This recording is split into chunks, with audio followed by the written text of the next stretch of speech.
ለምንድነው ጥለህ ከሄደች በኋላ ተመልሳ የምትመጣው? አብዛኞቹ ወንዶች የማይረዱት ስነ ልቦናዊ ሚስጥር። ሄደች፣ ሁሉንም ነገር አብቅቷል አለች። የራሷ ጊዜና ቦታ ስፔስ እንደሚያስፈልጋት ነገረች። ሕይወቷን እንደቀጠለችም ገለጸችልህ። ከዚያ ግን ተመልሳ ትመጣለች። መልእክት ትጽፍልሃለች። ደህንነትን ትጠይቃለች። በድንገት እንደገና ማውራት ትጀምራለች። ታዲያ ይህ ለምን ይሆናል? ፍቅር ነው? ጸጸት? ብቸኝነት? ወይስ ከዚህ ጥልቅ የሆነ ሌላ ምክንያት? ዛሬ አንዲት ሴት ጥለህ ከሄደች በኋላ ተመልሳ የምትመጣባቸውን እውነተኛ ስነ ልቦናዊ ምክንያቶች እንዘረዝራለን። 1. መራቅህ ስሜታዊ ስብራት እንዲሰማት አደረገ።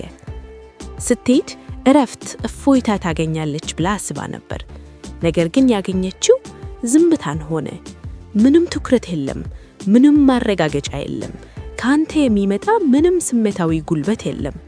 ይህ ያንተ አለመኖር አንተ ትሰጣት የነበረውን ነገር መረጋጋትን፣ ጥንካሬንና አብሮነትን እንድታጣውና እንዲናፈቃት አደረጋት። ሰዎች አሁንም እጃቸው ላይ ያለን ነገር አይናፈቁም። የሚናፈቁት ያጡትን ነገር ነው። 2. ሌሎች አማራጮች እንዳሰበችው እንዳልሆኑ ተረዳች። ጥለህ ከሄደች በኋላ ብዙ ሴቶች ሌሎች አማራጮችን፣ ፍቅረኛ፣ ትኩረት፣ አዲስ ወሬን ይሞክራሉ። ነገር ግን የሚከተሉት ነገሮች ሲጠፉ ስሜቱ ወዲያው ይበናል። የስሜት ጥልቅ ከሌለ፣ ውጥነት ከሌለ፣ ወንዶቹ ብስለት ወይም ቁም ነገር ከሌላቸው። ተመልሳ የመጣቸው አንተ ፍጹም ስለሆንክ አይደለም፣ አንተ እውነተኛ ስለነበርክ ነው።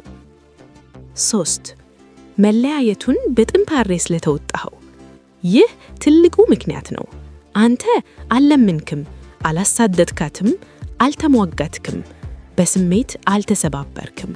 በምትጉ ተረጋጋህ፣ መለያየቱን አክበርክ፣ ክብርህን ጠበቅክ። ይህ ስለ አንተ ያላትን አመለካከት ቀየረው። በኪሳራ ወይም በመለያየት ጊዜ የሚታይ ጥንካሬ የረዥም ጊዜ መሳብን ይፈጥራል። 4. ስሜታዊ ትስስር ወዲያው አይበጠስም። አንዲት ሴት በአካል ጥለ ብትሄድም በስሜት ወዲያው አትሄድም። አሁንም ታስታውሳለች። ከአንተ ጋር ስትሆን የነበረውን ስሜት፣ የነበረውን ስሜታዊ ደህንነት፣ አብራችሁ ያሳለፋችሁትን ጊዜ። እነዚህ ስሜታዊ አሻሮች በተለይ ጸጥ ባለ ጊዜ ወደ አንተ ይጎትቷታል። 5. ስሜታዊ ቁጥጥሩን መለስ ለማግኘት ፈለገች። አንዳንዴ መልቀቋ የኃይል ጉዳይ ነው።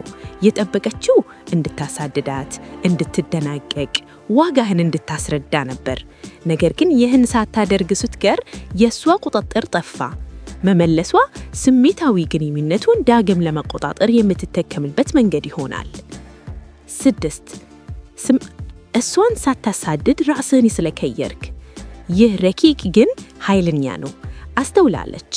ሕይወትህን አሻሽልሃል። የበለጠ ዓላማ ላይ እያተካከርክ ይሆናል። ሕይወትህ በእሷ ዙሪያ መንሸርከሩን አቆሟል።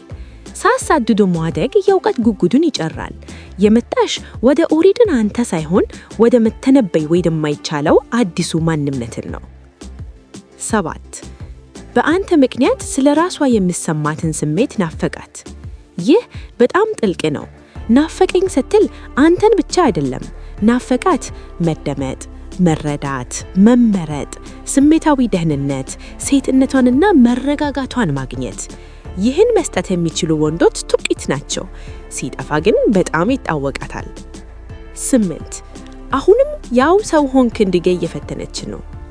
መመለስ ሁል ጊዜ ቃል መግባት አይደለም። አንዳንዴ የምትፈትነው አሁንም ታገኘኛለሽ፣ አሁንም በስሜት ክፍት ነህ፣ አሁንም አንተን ማግኘት ትችላለች። አሁን የምትሰጠው ምላሽ እሷ ከመልሳበት ምክንያት በላይ ዋጋ አለው። 9.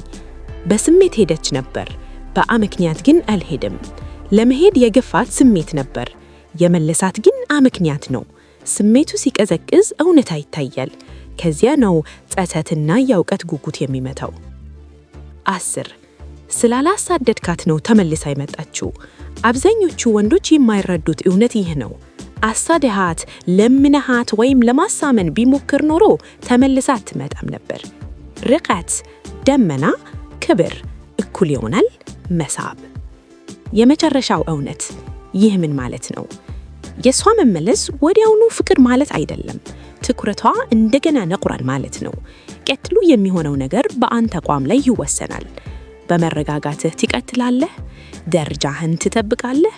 በመረጋጋት ትመራለህ? ወደ ኦሪቅን ማንነትህ ከተመለስክ ደጋግማ ጥለህ ትሄዳለች። በጽናትህ ግን ከቀጠልክ የጨዋታው ሕግ ይቀየራል። ተመልሳ ስትመጣ ምን ማድረግ አለብህ? ጥንካሬን ሳታጣ፣ በስሜት ሳይሆን በጥንካሬ እንዴት ምላሽ መስጠት እንደሚቻል። ወንዶች የሚሰሩት ትልቁ ስህተት ተመልሳ ስትመጣ አብዛኞቹ ወንዶች እንዲህ ብለው ያስባሉ፣ ሁሉን ነገር ለማስተካከል አሁን እድል አገኘው። ስለዚህ በስሜት ይሸነፋሉ፣ ከመጠን በላይ ዝግጁ አቬይሌብል ይሆናሉ፣ ወዲያውኑ እሷን ለማስቀረት ይጣደፋሉ። ይህ ደግሞ ድጋሚ የበላይነትን ፓወርን የምታጣበት ዋነኛ መንገድ ነው።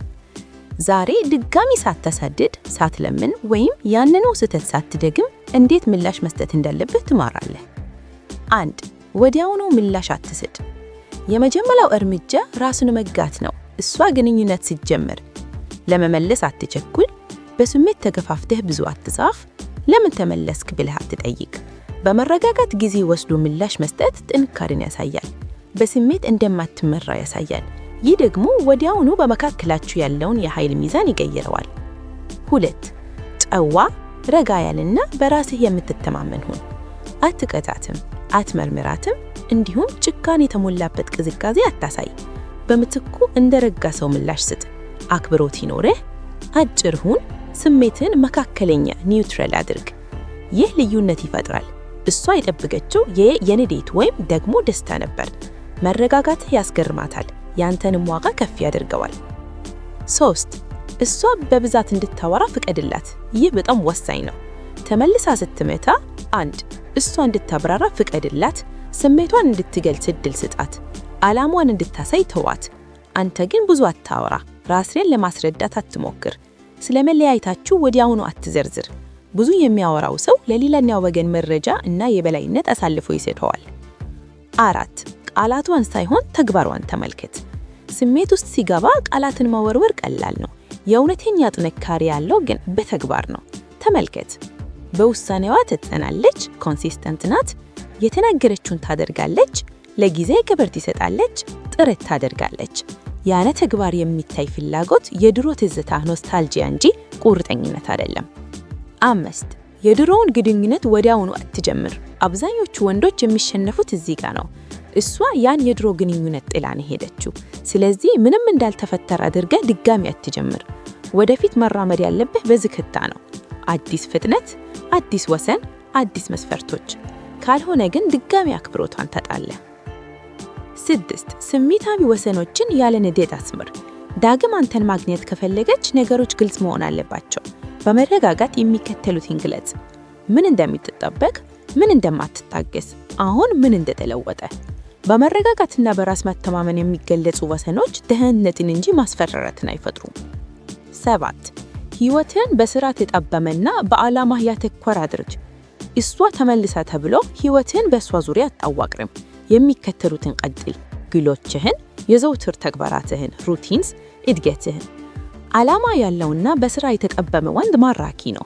ሁሉንም ነገር ትቶ እሷ ላይ የሚንጠለጠል ወንድ ክብሩን ያጣል። 8. ማረጋገጫ ወይም ማጠቃለያ ክሎዥር አትፈልግ። እንዲህ ብለህ አትጠይቅ። አሁንም ትወጂኛለሽ? አሁን በምርጭ ነው የመጣው? በእውነት ለምን ነበር ሄድሽው ታዲያ?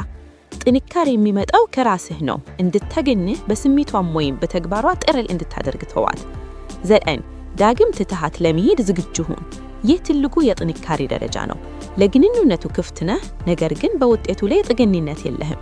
እሷ ወጭ ካልሆነች፣ ወሰንን ካላከበረች፣ የድሮ ስህተቷን ከደገመች፣ በጨው ጨዋ ሳይወለከት በረጋ መንፈስ ትተሃት ሂድ። ይህ ድክመት አይደለም። ይህ ለራስ ያለ አክብሮት ነው፣ ሴልፍ ሪስፔክት ነው። 10. በፍርሃት ሳይሆን በልብ ኡኒነት መራ። ተመልሳ ስትመጣ የሚከተሉትን ካየች ደህንነት ይሰማታል። ያኔ መሳብና አክብሮት ይገናኛሉ። የመጨረሻው እውነት ይህ ለምን ይረጋል? እሷ የመጣችው ወደ አሮተኛው ማንነት አይደለም። የመጣችው ለመፈተን ነው። ተለውጧል ወይስ ያው ነው? ያንተ መረጋጋት፣ ወሰን ማበጀትና ትዕግስት ለቅያጆቿ መልስ ይሆናሉ። እሷ በቆየትም አንተ ግን በራስ ያለህ ስልጣን እንዲያዝክ ትቀጥላለህ።